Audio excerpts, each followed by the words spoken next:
우리가 이 말씀, 이 씨를 뿌리는 자의 비유에 대한 말씀 많이 들어왔고 또 익히 들어왔던 예수님의 말씀이죠. 그래서 우리가 성경을 읽을 때 우리가 좀 많이 읽고 아는 내용이다 싶으면요, 우리도 모르는 사이에 그 말씀을 그냥 빨리 그냥 대충 읽게 되는 그런 경향이 있습니다. 목회자인 저도요, 잘 모르겠고 또 많이 접하지 않은 본문은 꼼꼼히 하나하나 읽어보려고 하는데, 내가 안다고 생각하고 이 말씀에 대해서 알고 있다고 생각하는 말씀은 저도 모르게 그냥 빨리 읽게 되고 대충 읽게 되는 것 같아요. 그러다 보니까 예수님의 그 말씀 가운데 담겨져 있는 그 깊은 의미, 그 말씀 가운데 담겨져 있는 하나하나의 그 귀한 말씀들을 놓칠 때가 많은 것 같아요. 그래서 여러분들도 오늘 이 말씀을 들을 때에 나 이 말씀 알아, 이 말씀 뭐 너무 잘 알지 라고 생각하기보다는 새롭게 처음 듣는 말씀, 그런 마음으로, 같은 말씀이어도 내 마음 상태에 따라서 그 받아들여지는, 또 주님께서 주시는 또 오늘의 교훈이 달라질 거예요. 그래서 우리가 이 말씀을 들을 때에도 주님, 제가 주님의 말씀을 듣기를 원합니다. 이미 알고 있다고 생각하는 교만한 마음, 그러한 마음을 제하여 주시고 어린아이와 같은 새로운 마음으로 이 말씀을 받아들일 수 있게 해주세요 라는 그런 기도하는 마음으로 여러분들이 말씀을 들을 때에 분명히 성령 하나님께서 여러분들 마음 가운데 곳곳에 각각의 주시는 말씀들이 다를 것이고, 내가 이미 이전에 알고 있었던 것 같았는데 오늘 또 새로운 부분을 발견하게 되는 그러한 놀라운 은혜가 여러분들에게 분명히 임하게 될 겁니다. 우리가 성경을 읽을 때요, 100% 그렇게 할 수는 없지만 최대한 그 본문의 상황 속으로, 그 본문의 시대 속을 생각하면서, 문화를 생각하면서 읽고, 마치 예수님이 말씀하실 때 내가 그 자리에 있다라는 그런 마음으로 말씀을 읽을 때 훨씬 더 예수님의 말씀이 더 깊이 와닿는 것을 여러분들이 경험하게 될 겁니다. 오늘 본문의 내용도 그렇거든요. 우리 4절 한번 다시 한번 읽어볼까요? 시작. 각 동네의 사람들이 그러니까 이 말씀을 보니까 예수님요, 이제 이스라엘 지역에서 완전히 인싸가 된 거예요. 그렇죠? 그동안 어디에서도 본 적 없던 일들이 예수님을 통해서 지금 나오고 있잖아요. 아니, 어떻게 한 번도 보지 못했던 정말 신기한 기적들이 막 예수님 말씀하시니까 나타나게 되고, 막 나면서부터 일어나지 못했던 안진뱅이가 예수님이 일어나라 하니까 막 달리다 붐 하니까 막 일어나서 막 뛰게 되고, 막 중풍병자로 막 몸이 굳어있는 사람이 막 누워있는데 네 침상을 가지고 일어나라 하니까 막 틀더니 뭐 갑자기 일어나서 막 뛰어가게 되고, 그런 놀라운 걸 보게 되니까 사람들이 막 열광하는 거죠. 그리고 막 귀신이 들려서 고통받고 막 귀신에게 조종당하는 사람들이 막 귀신아 물러가라 하니까 막 귀신이 확 하면서 떠나가면서 그 사람이 회복되고 치유되는 그런 모습을 보니까 놀랍고 막 열광할 수밖에 없는 거죠. 정말 그 당시에 오늘처럼 막 인스타나 뭐 스마트폰이 있었으면 막 그런 모습들이 막 틱톡으로 그 쇼츠로 막 엄청나게 조회수가 올라갔을 거예요. 그러니까 예수님의 그 실물을 보기 위해서 이스라엘 사람들은 말할 것도 없고요, 그 이스라엘 주변 국가들 뭐 두로나 시돈이나 뭐 베레아나 그 옆에 있는 나라의 사람들도 모두 다 예수님 한번 보려고, 그 실물 한번 보려고 구름대처럼 몰려왔다는 것이죠. 마치 막 슈퍼스타 아이돌이 나타나면 막 구름대처럼 사람들이 몰리는 것처럼요. 이날도 예수님이요, 하나님 나라에 대해서 말씀하셨어요. 4절에 보니까 지금 큰 무리들이 예수님께로 나왔다고 했잖아요. 근데 이 큰 무리가 도대체 몇 명이냐? 보통 우리가 예수님 모였을 때 우리가 오병이어만 생각해도 몇 명이 모였어요? 남자만 5,000명이라는, 남자만 5,000명. 그 당시 남자만 5,000명이면 어린아이들, 여자들은 세지도 않았거든요. 그럼 최소한 곱하기 3만 해도 15,000명이 모였다는 거예요. 여러분, 5,000명에서 10,000명이 얼마나 많은지 이게 계산이 되세요? 여러분이 안 되실까봐 제가 굉장히 친절하잖아요. 그래서 5,000명 정도가 이 정도 되는 거예요. 그러니까 이만한, 저기 지금 다 점들이 인간입니다. 그러니까 적어도 5,000명이면 저 정도인데 저 정도의 인원이 예수님을 따라다녔다는 거예요. 그 당시에 어마어마했다는 것이죠. 그러면 그 당시 지금처럼 이런 뭐 음향 시스템이나 마이크가 있었겠습니까? 그냥 들판에서 그냥 이렇게 예수님이 말씀하시는 거예요.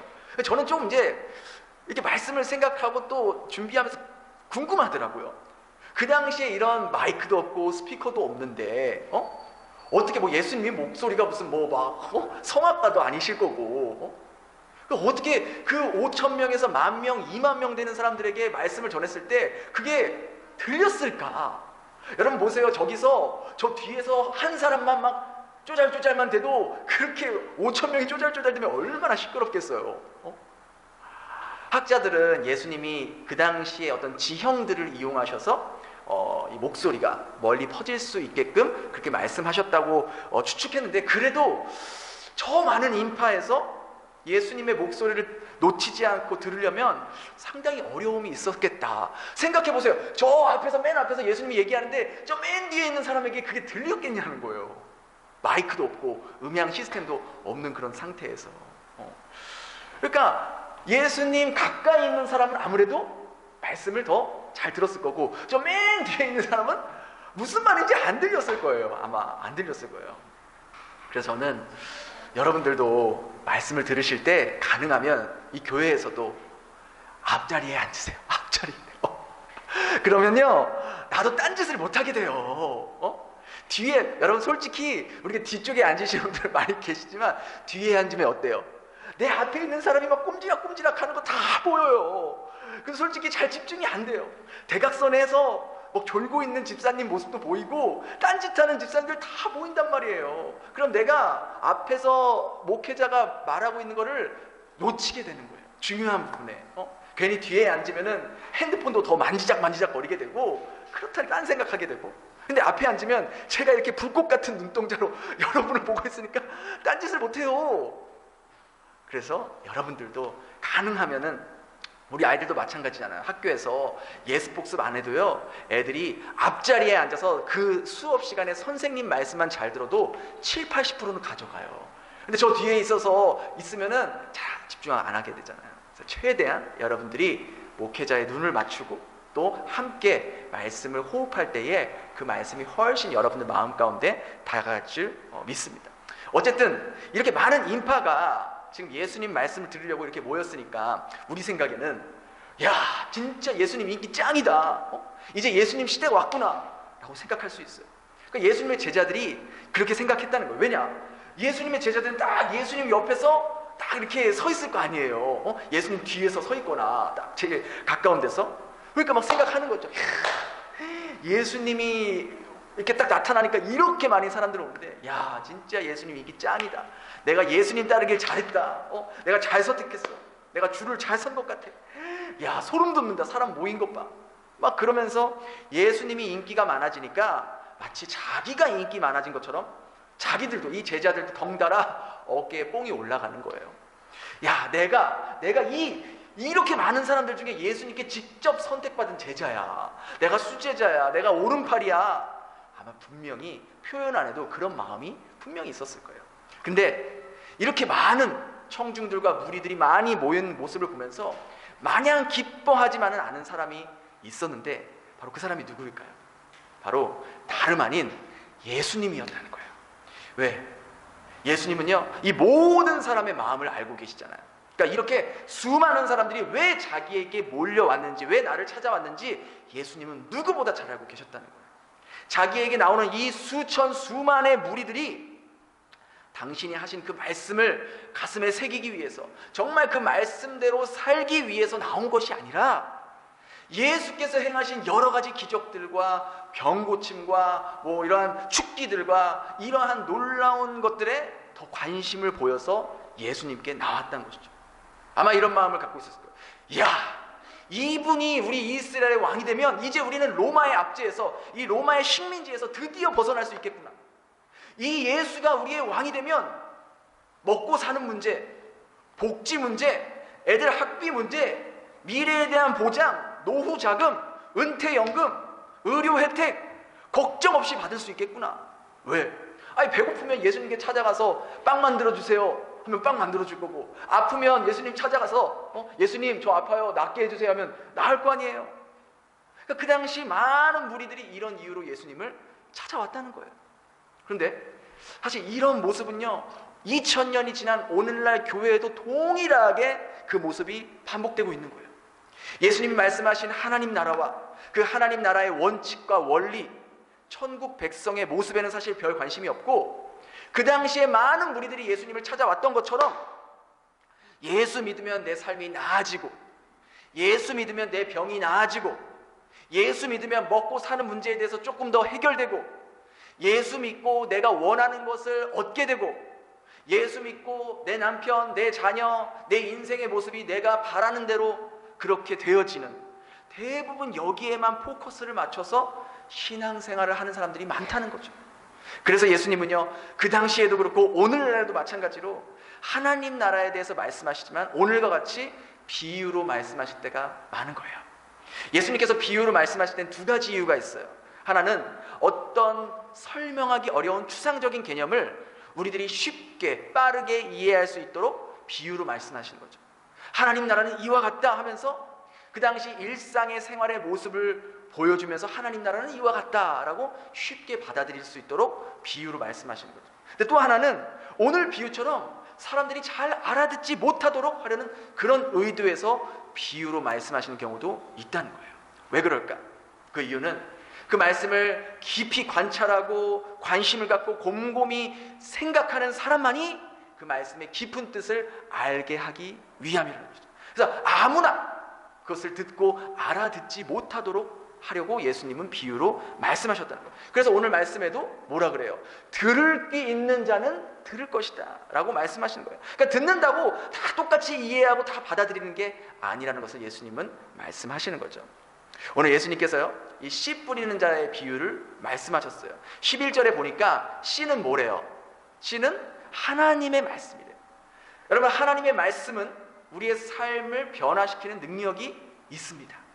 그런데 그 말씀을 들으면서도 만일 우리 삶이 변하지 않고 열매가 맺혀지지 않을 수 있어요. 그러면 그 하나님의 말씀이 문제가 있는 거예요. 그 말씀을 받아들인 마음이 문제가 있는 거예요. 당연히 그 마음이 문제가 있는 거죠. 오늘 비유에서는 예수님께서 말씀하시는 사람들의 마음이 네 종류의 마음이 있다 그래요. 이 세 종류의 마음은 우리 삶을 변화시키지 못하게 하고, 한 종류의 마음만이 우리의 마음의 변화를 였고 하나님이 원하시는 열매를 맺게 해주신다고 말하고 있거든요. 그러니까 예수님의 비유를 오늘날로 적용해 보면요, 이 네 가지의 밭을 잘 살펴보면 교회를 완전히 나가지 않는 사람들을 말하고 있는 게 아니에요. 왜냐하면 하나님의 말씀의 씨가 뿌려졌다라 그랬잖아요. 뿌려지고 있고 계속해서 뿌려지고 있는 거예요. 그럼 오늘날 이렇게 예배에 나와서 목회자를 통해서 하나님 말씀을 듣거나 혹은 집에서 내가 스스로 성경을 펴고 그 말씀을 읽는 사람일 거예요. 그러니까 완전히 교회나 하나님을 부정하는 사람들을 향해서 말씀하신 것이 아니라는 거죠. 이 말씀은 교회 안에 있는 하나님을 믿는다고 하는 저와 여러분을 향해 말씀하는 거라고 이해하는 것이 더 올바른 해석이라고 볼 수 있는 거죠. 그래서 예수님께서 말씀하신 첫 번째 마음은 어떻대요? 첫 번째 마음은 길가에 있는 마음이라요. 이런 마음은 하나님의 말씀이 떨어지지만, 그 마음에 떨어지지만 누가 와서? 마귀가 와서 즉시로 그 말씀을 가져간대요. 뺏어간대요. 왜? 구원을 받지 못하게 하려고. 그가 그 말씀을 믿어서 구원받지 못하게 하려고 그 말씀을 빼앗아 간답니다. 오늘날로 말하면 이런 사람들은요, 어쩌면 하나님의 말씀이 이론적으로나 상식적으로나 또 이성적으로는 말이 안 된다고 생각하는 사람일지도 몰라요. 그리고 이 말씀, 교회에서 설교되는 이런 말씀은 그저 교양적인, 또 도덕적인, 어떤 종교적인 말씀이지 이것을 내가 꼭 따라야 하고 꼭 그렇게 살아야 한다라고 받아들이지 않는 사람들일 수 있다는 거죠. 이런 사람들은 교회에 한 달에 한 번 올까 말까, 어떤 행사나 있을 때나 오는, 자기가 필요할 때만 오는 그런 부류의 사람일지도 몰라요. 사람들의 관계 때문에, 아니 하도 저기 계시는 우리 아파트에 있는 김 집사님이 저기 엄마가 우리 경석이 엄마가 밥도 사주고 차도 사주니까 안 나오면 너무 미안한 거야. 저렇게 교회 한번 나오라고 하는데 그냥 그 관계 때문에 한번 나와주는 거. 근데 교회 와도 매주 나는 나가기 싫어. 나는 매주 나가면 내 사생활에 침해가 되고 내 시간도 뺏기고 에너지도 뺏기고 나는 그래, 나는 그렇게 하기는 싫어 하는 그런 사람들일 수 있어요. 두 번째 예수님 말씀하신 밭은 바위밭이에요. 바위밭. 이 바위밭은 말씀을 들을 때는 기쁨으로 받는데 거기에 뿌리가 없어서 믿다가 시련을 당할 때 배반하는 그러한 사람들이에요. 오늘날로 말하면 하나님 말씀을 들을 때는요, 막 마음이 뜨거워져요. 막 충만해지고 막 설교 듣고 막 눈물도 흐리고 결단도 하고 그래요. 그런데 예배 끝나고 저 교회 문을 나가자마자 내가 언제 눈물을 흘리고 언제 결단했냐는 듯이 다시 옛날 모습으로 살아가는 그런 사람들의 모습일 거예요. 말씀대로 살려고 하니까 이건 아닌 것 같아요. 손해보는 것 같아요. 나에게 득보다는 실이 더 많을 것 같아요. 함께 봉사하다가도 조금만 힘들면 안 할래. 나 힘들어서 못하겠어. 너무 많은 시간과 에너지를 뺏기는 것 같아. 나 아니어도 할 사람 많은데 뭐. 그렇게 포기하고 내려놓는 사람들이죠. 그런가 하면 세 번째 밭은 가시떨기 밭에 떨어진 씨앗이에요. 이런 사람들은 말씀을 듣지만 이생의 염려와 재물과 향락의 기운 때문에 결실하지 못한대요. 가시가 그의 기운을 막아서 열매를 맺지 못한다고 해요. 이 가시는 이생의 염려, 그러니까 쉽게 말하면 돈 걱정, 미래에 대한 걱정, 내일에 대한 걱정, 또 세상 즐기고 싶은 그런 마음들, 그런 것 때문에 온전히 결실하지 못한대요. 오늘날로 말하면 이런 사람들 같아요. 교회 열심히 나와요. 예배도 잘 참석해요. 주일 예배, 뭐 수요 예배, 구역 예배, 뭐 중보기도, 뭐 성경 공부 다 참여해요. 교회 봉사도 열심히 해요. 그런데 하나님이 원하시는 결정적인 열매를, 성령의 열매를 맺지를 못하는 거예요. 왜? 걱정이라는 그 가시 때문에, 재물 욕심 그 가시 때문에, 이 세상의 흐름과 가치관이라는 그 가시가 내가 결정적인 순간에 늘 항상 하나님을 선택하지 못하고 세상을 선택하기 때문에 온전히 결실을 맺지 못하는 것이죠. 마지막으로 예수님은 좋은 밭을 말하고 있어요. 이 좋은 땅, 좋은 밭에는요, 하나님의 말씀을 좋은 마음으로 듣고 지켜서 하나님이 원하시는 열매를 맺는 그런 사람들이에요. 우리는요, 모두 다 이런 좋은 땅, 좋은 밭이 되길 원합니다. 비록 지금 우리 안에 내 마음밭이 길가 같이 돌짝밭 같고 가시떨기 같은 그런 밭의 모습일지라도 우리의 영혼은 이런 상태로 계속 이어지는 것이 아니라 정말 예수님이 말씀하신 저런 좋은 땅, 좋은 밭, 좋은 열매를 맺길 원하는 마음이 우리 모두에게 다 있다는 거예요. 그렇지 않다면 사실요, 그렇지 않으면 우리가 오늘 이 수요일날 이 자리에 나올 이유가 없잖아요. 그렇죠? 여러분들이 평일날 이 자리에 나왔다는 것만으로도 정말 그러한 예수님이 말씀하신 좋은 밭이 되길 원하기 때문에 나오신 거 아니겠어요? 그렇지 않다면 우리는 이 자리에 나올 필요도 없는 거예요. 왜 우리가 시간을 써서 에너지 써서 내 돈 들여서 차비 써가지고 왜 나오겠어요? 근데 그렇게 우리가 좋은 밭이 되려면 어떻게 해야 될까요? 여기에는요, 좋은 소식, 굿 뉴스와 나쁜 소식, 배드 뉴스가 함께 있어요. 제가 나쁜 소식, 배드 뉴스부터 말씀해 드릴게요. 나쁜 뉴스는요, 우리에게는 좋은 땅, 좋은 밭이 될 방법이 없는 거예요. 우리 스스로는 내 마음밭을 좋은 밭으로, 좋은 땅으로 만들어낼 재주가 없는 거예요. 여러분 생각해 보세요.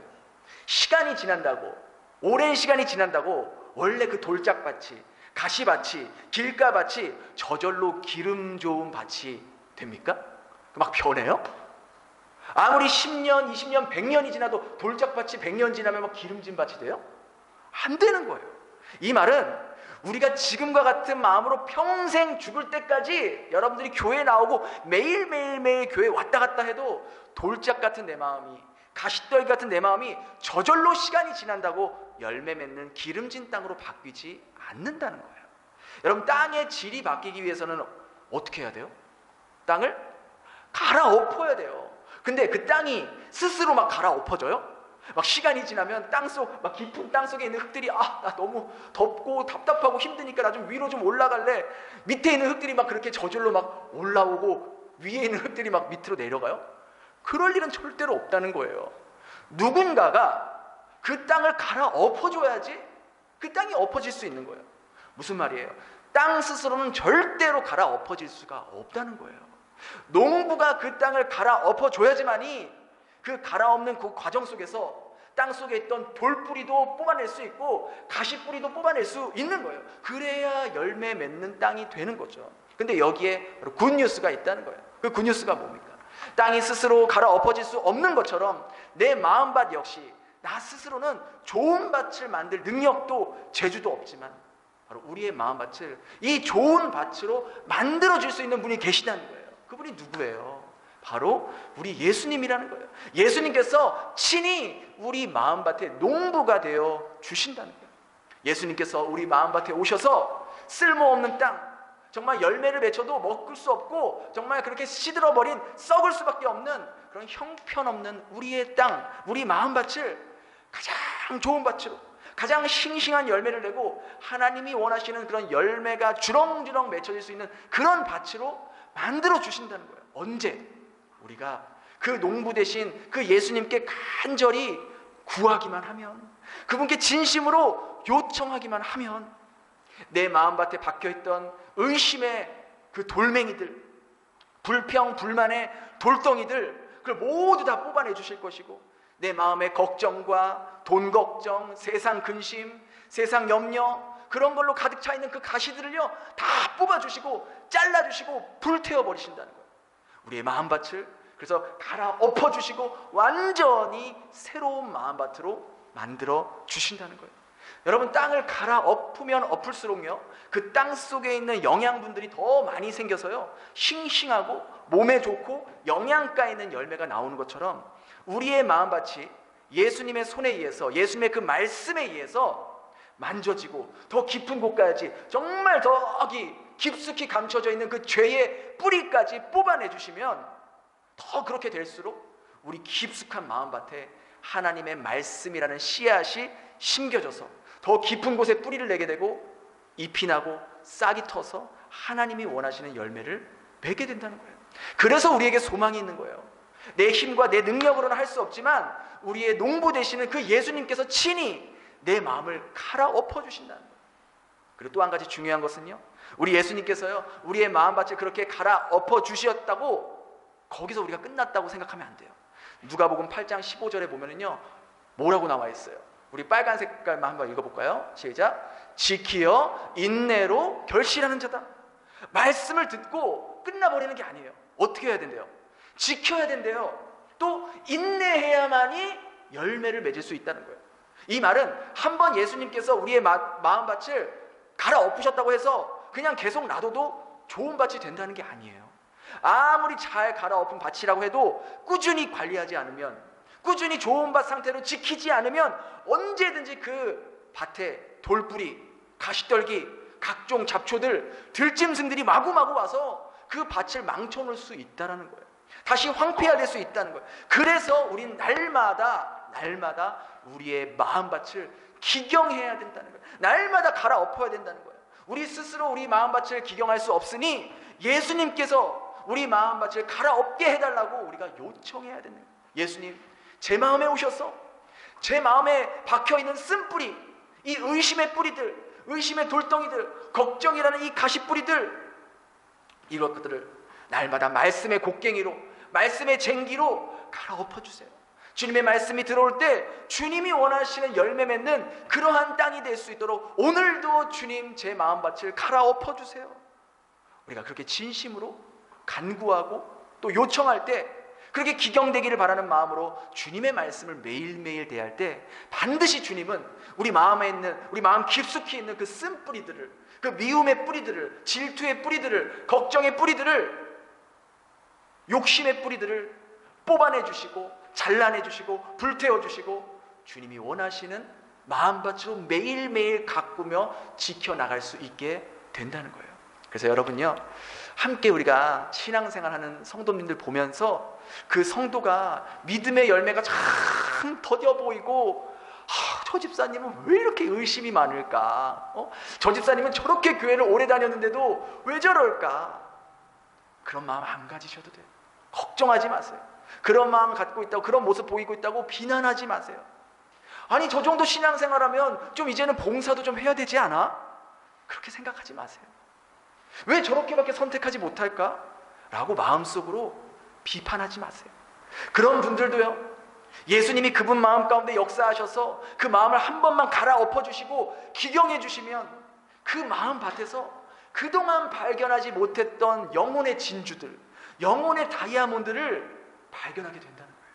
근데 그게 시간이 오래 걸려요. 그러니까 오늘 말씀에도 뭐래요? 인내해야 된대요. 인내해야, 견뎌야 결실할 수 있대요. 우리는 그때까지 예수님께 그분 마음 가운데서 예수님이 그분 마음 가운데 역사하실 수 있도록 기도하면서 기다려주면 되는 거예요. 여러분, 예수님의 제자들을 보세요. 예수님의 제자들이 처음부터 그렇게 사도행전에 나오는 모습처럼 그런 모습이어서 예수님 부르신 거예요? 아니에요. 의심 많은 돌짝밭이었어요.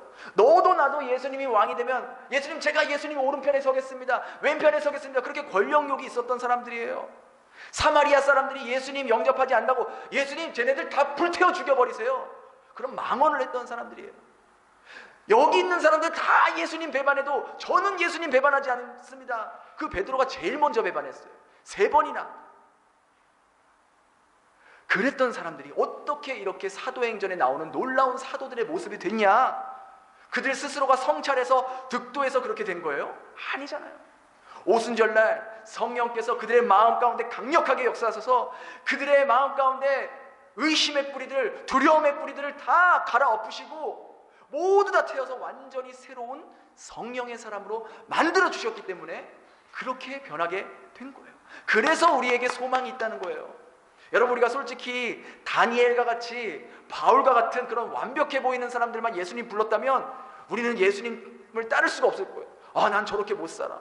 근데 연약하기 짝이 없는, 심지어 예수님을 배신한 자도 예수님이 다시 불러주셔서 그 마음을 갈아엎어 주셨으니까 그래서 우리에게도 소망이 있는 거예요. 우리도 마찬가지예요. 우리 옆에 있는 함께 신앙생활하는 성도님들도 마찬가지라고요. 주님이 우리의 마음밭을 갈아엎어 주시면 우리는 얼마든지 이 사도들과 같이 두려움의 의심과 이 걱정에서 벗어나서 주님이 진정으로 주실 수 있는 기쁨, 진정한 만족, 진정한 성령의 열매를 맺혀갈 수 있도록 만들어 주신다는 거예요. 주님이 그걸 가장 원하시는 거예요. 그래서 우리 뒤에 앞에 있는 성도님들에게 이렇게 축복했으면 좋겠어요. 우리 집사님, 성도님, 마음밭에 영혼의 다이아몬드가 있는 줄 몰라봤습니다. 우리 그렇게 축복해 줬으면 좋겠어요. 옆에서 집사님 마음밭에 영혼의 다이아몬드가 있는데 그 다이아를 제가 몰라봤습니다. 죄송해요. 우리 집사님의 가치가 다이아몬드의 가치인데 제가 그걸 몰라봤습니다. 맞아요.